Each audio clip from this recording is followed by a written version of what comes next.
কেন জুলাই সনদে মাদ্রাসার শিক্ষক ছাত্র আলেমদেরকে স্থান দেওয়া হলো না? তার মানে কি জানেন? আপনাদেরকে ইতিমধ্যে জানিয়ে দেওয়া হয়েছে মোল্লার কাজ শেষ, এখন সিন্নি শুধু পালা।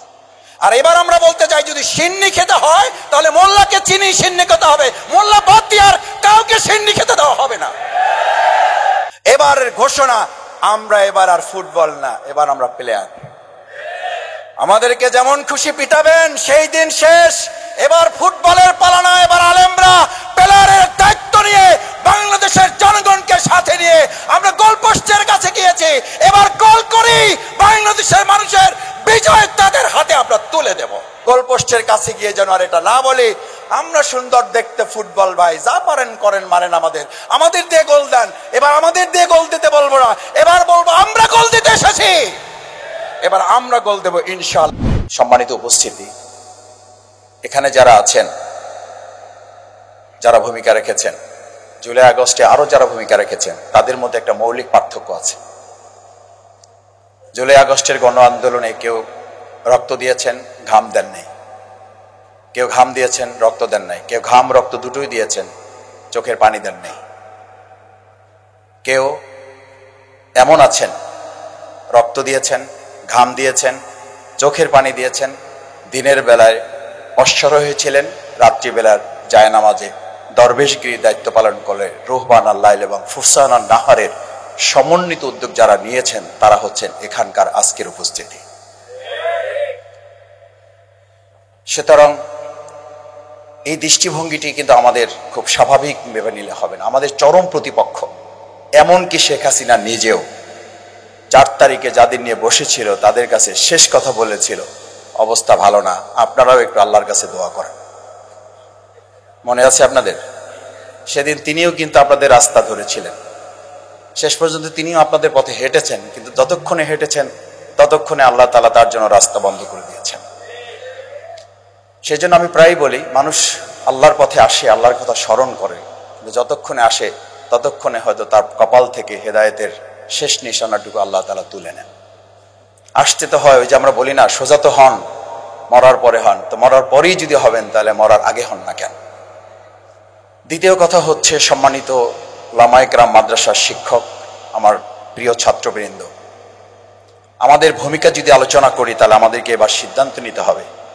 সেদিন আমরা যাত্রাবাড়ি থেকে কি সিদ্ধান্ত নিয়ে বলেছিলাম এবার আমরা বাইতুল মোকাররমে যাব না গণভবনে যাব? ও, এটা আপনাদের বুঝতে অসুবিধা হচ্ছে। সেদিন কোথায় সিদ্ধান্ত নিয়েছিলাম যে আমরা জাতীয় মসজিদ বাইতুল মোকাররমে যাব না গণভবন দখলে যাব? আমি খুব কেন বুঝতে পারি না আমি যে আলেমগণ আমরা এখনো কেন এটা বুঝতে পারছি না, সেদিন যদি গণভবন টার্গেট করি তাহলে আজকে সেদিনকার খেলোয়াড় হিসাবে আমরা এখনো কেন গণভবন টার্গেট করব না? এখনো কেন জাতীয় সংসদ ভবন টার্গেট করব না? এখনো কেন বঙ্গভবন আমরা টার্গেট করব না?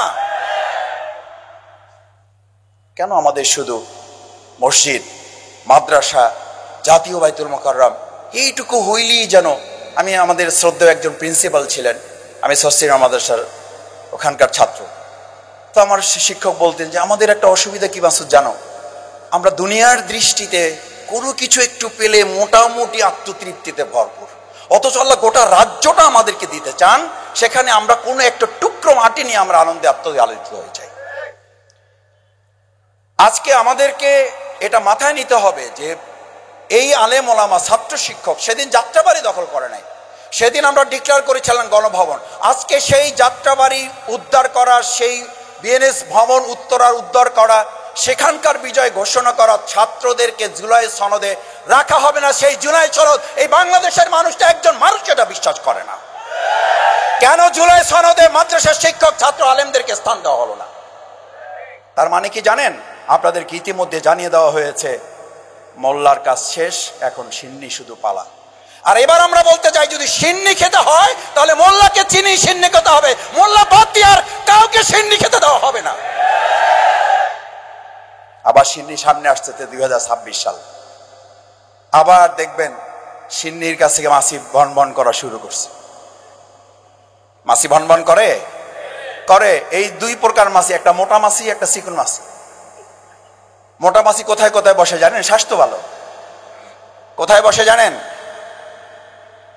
আমি এই কথা বলতে চাই না, আমার মুরব্বীদের কাছ থেকে এগুলো ওয়াজ শোনা, তো এই ওয়াজ ওনাদের সামনে বললে ওনারা আমাকে একটু আদবের খেলাপ মনে করবেন। আমি শুধু স্মরণ করে দেওয়ার জন্য, এই মোটা মাছির কাজে হলো কাঁঠালেও বসে, এই মোটা মাছির কাজ হলো মরা গরুর উপরেও বসে।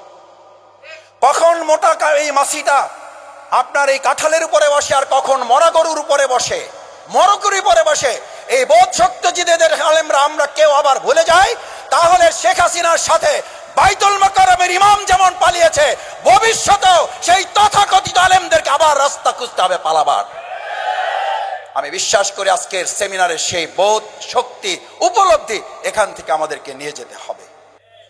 শেষ কথা, সম্মানিত উপস্থিত সুধী মণ্ডলী, আজকে আমরা এখানে যারা আসছি, আমাদেরকে দেখবেন সব প্রোগ্রাম হয়, জাতীয় প্রোগ্রাম, বিভিন্ন গুরুত্বপূর্ণ প্রোগ্রাম, সেখানে আপনাদের উপস্থিতি নাই, মিডিয়াতে আপনাদের উপস্থিতি নাই।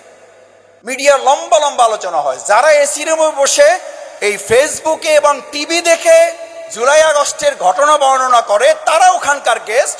আর যারা রাস্তায় ঘাম ঝরিয়েছে, রক্ত ঝরিয়েছে, চোখের পানি ঝরিয়েছে, দিনের বেলা রোজা রেখেছে, আপনি বিশ্বাস করবেন না, আমরা যখন কলা এবং রুটি বিতরণ করি, এরকম অসংখ্য ভাইকে বলতে শুনেছি, মাসুদ ভাই আমি তো এখন কলা খাবো না, আমি তো রুটি খাবো না, আমাকে দেন, আমি আরেকজনকে দেবো। কেন খাবেন না? বলছে মাসুদ ভাই আমি তো রোজা রেখে এসেছি। আপনি বলতে পারেন জুলাই আগস্টের গণঅভ্যুত্থানে এরকম অন্য কে কারা রোজা রেখে রাত্রে তাহাজ্জুদ পড়েছে আর কাবার গিলাফ ধরে দোয়া করার পর তারপরে আন্দোলনে এই ভূমিকা পালন করেছে? কারা তারা? তাদের বাদ দিয়ে আপনি মিডিয়া চালান, তাদের বাদ দিয়ে আজকে আমাদের অন্তর্বর্তীকালীন সরকার চলতে চান। যদি চলতে চান, জুলাই আগস্টের যে ভুল হয়েছে তার চেয়ে কয়েক গুণ মূল্য দিয়ে আবার আলেম সমাজকে নিয়ে এই বাংলাদেশ পরিচালনার সিদ্ধান্ত নিতে হবে। তার আগেই এই আলেম সমাজ, ছাত্র, মাদ্রাসা সবাইকে সমান মূল্যায়ন না, ন্যায্য মূল্যায়ন করতে হবে। ওলামায়ে কেরাম বিভিন্ন আন্দোলন সংগ্রামী ঐতিহাসিক ভূমিকা পালন করেছেন। এবারের আন্দোলনেও আমার এখনো এই দৃশ্য চেহারায় ভাসছে। 5 তারিখে সকালে যখন, 4 তারিখে তো সারা দিন বলা যায় সারা বাংলাদেশেই police, BDR, RAB, Chhatra League, Jubo League, Awami League, মহিলা লীগ, আরো যত লীগ আছে না, পুলিশ তো বলছি, পুলিশ, বিডিআর, র্যাব, আনসার, এরা সহই 5 তারিখে সম্মিলিত আক্রমণ করেছিল বাংলাদেশের ছাত্র জনতার উপরে। আমি এই আন্দোলন আমার চোখের সামনে এখনো ভাসতেছে কি হচ্ছে ওই দিন। আলহামদুলিল্লাহ, বাংলাদেশের কোনো একটা পয়েন্টে এই বাহিনী ছাত্র জনতার সামনে এক মুহূর্তের জন্য কোথাও দাঁড়াইতে পারে নাই। তারা গুলি করে গণহত্যা চালিয়েছে, বেশিরভাগ মানুষ কিন্তু শহীদ হয়েছে। 4 তারিখে শুরু হয়েছে, 16 তারিখ থেকে আবু সাইদের শাহাদাতের মধ্য দিয়ে সারা বাংলাদেশের এই আন্দোলন আর কোটার আন্দোলনে থাকে নাই।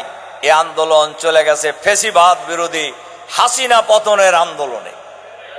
এবং প্র্যাকটিক্যালি 4 তারিখের পরেই হিসাব নিকাশ অনেকটাই শেষ হয়ে গেছে।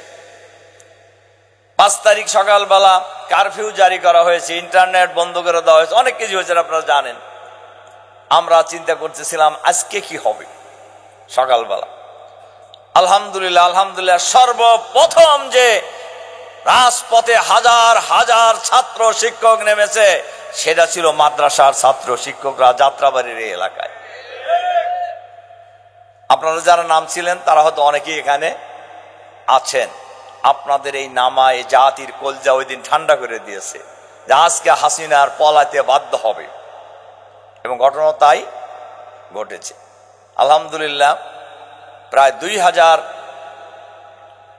ছাত্র জনতার জীবনের বিনিময়ে, প্রায় 35,000 মানুষ আহত হওয়ার বিনিময়ে, লক্ষ কোটি মানুষের এই আন্দোলনে শরিক হওয়ার মধ্য দিয়ে হাসিনার বিদায় হয়েছে। আমরা নতুন বাংলাদেশ পেয়েছি। এখন বাংলাদেশকে নতুন করে ঢেলে সাজানো হলো সবচাইতে বড় প্রয়োজন ছিল।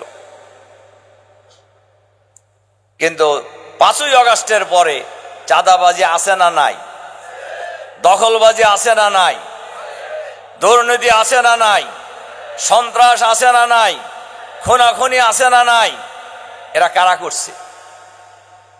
এরা কারা করে? বাংলাদেশের কোন মাদ্রাসার ছাত্র শিক্ষক কি কোনো চাঁদাবাজির সাথে জড়িত হয়েছে? কেউ দেখাতে পারবে যে মাদ্রাসার কোন শিক্ষক, কোন মোহতামেম, কোন ছাত্র কোন চাঁদাবাজির সাথে জড়িত, কোন দুর্নীতির সাথে জড়িত, কোন দখলবাজির সাথে জড়িত? কিন্তু এই কাজে যারা জড়িত, যারা অতীতে ক্ষমতায় ছিলেন, আবার যারা ক্ষমতায় যেতে চান, তারাই জড়িত। আমি তো কারোর নাম বলি নেই, কিন্তু এগুলোর সাথে এগুলো চলছে না। ওনারা বলতেছে যদি এই 5 তারিখেই বিপ্লব না হইতো তাহলে পরবর্তী কোনো 1 মাসে আমরা আন্দোলন করে হাসিনার বিদায় করে দিলাম। আমার আসলে খুবই আশ্চর্য লাগে। আমি কথা বাড়াবো না, আমাদের একটা মিটিং আছে। যিনি এটা বলছেন, শেখ হাসিনার পতন হওয়ার কথা ছিল 29শে ডিসেম্বর, মার্চ ফর ডেমোক্রেসি, মনে আছে কিনা আপনাদের? 2013 সালে লক্ষ লক্ষ মানুষ এই ঢাকায় এসেছিলেন, গাড়ি ঘোড়া বাদ দিয়ে ভ্যানে, রিক্সায়, নৌকায়, হাইটে লক্ষ লক্ষ মানুষ ঢাকায় এসেছিলেন। সবাই জানে আজকে হাসিনার পতন হবে সেদিন। কিন্তু সবার ফোন বন্ধ ছিল, তার মধ্যে ওনার ফোন বেশি বন্ধ ছিল। একজন ওনাকে ফোনে পায় নাই। আমি ফখরুল সাহেবকে জিজ্ঞাসা করছিলাম যে আপনার লোক কই? ফোনেও তো কাউকে পাই না। ওই বালুরটাকের দিনের কথা বলছি, কিন্তু বুঝছেন তো আপনারা? দেখ, ওগুলো আমরা বলতে চাই না কারুর ব্যাপারে। আমার কথা হলো, এই বাংলাদেশ এত রক্তের বিনিময়ে, এত জীবনের বিনিময়ে আমরা নতুন বাংলাদেশ পেয়েছি।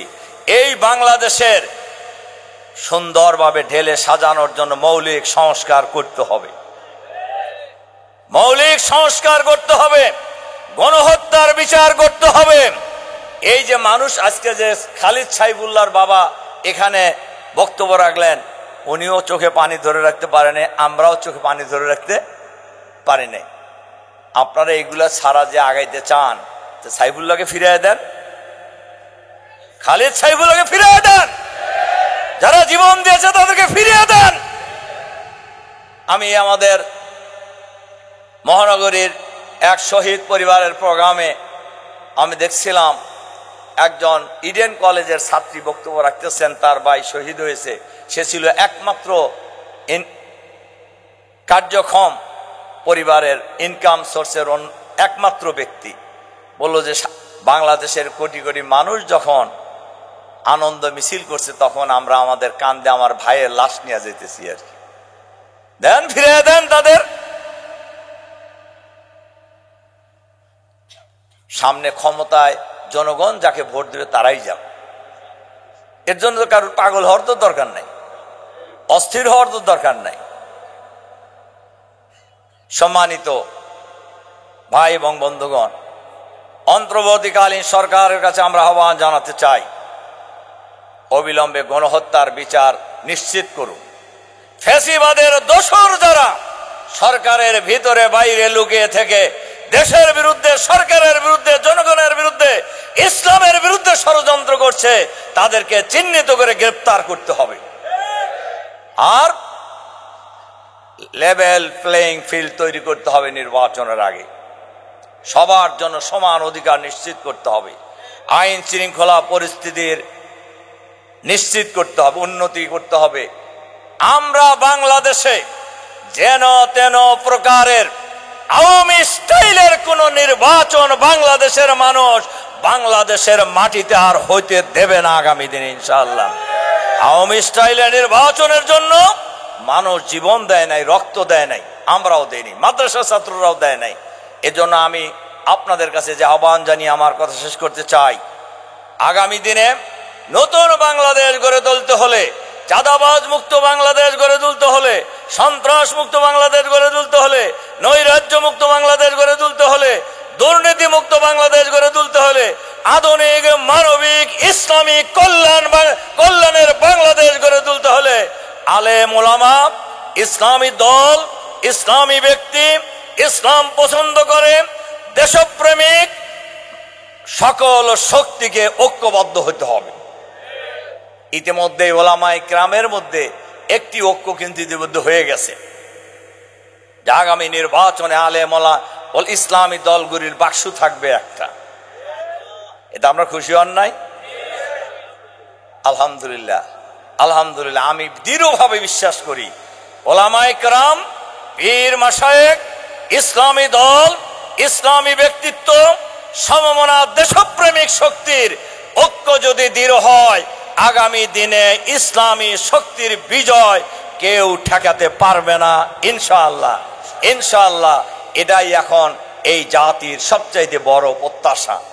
আমরা সেই প্রত্যাশা পূরণের জন্য ওলামায়ে কেরাম সবাই ঐক্যবদ্ধভাবে সামনে এগিয়ে যাব ইনশাআল্লাহ।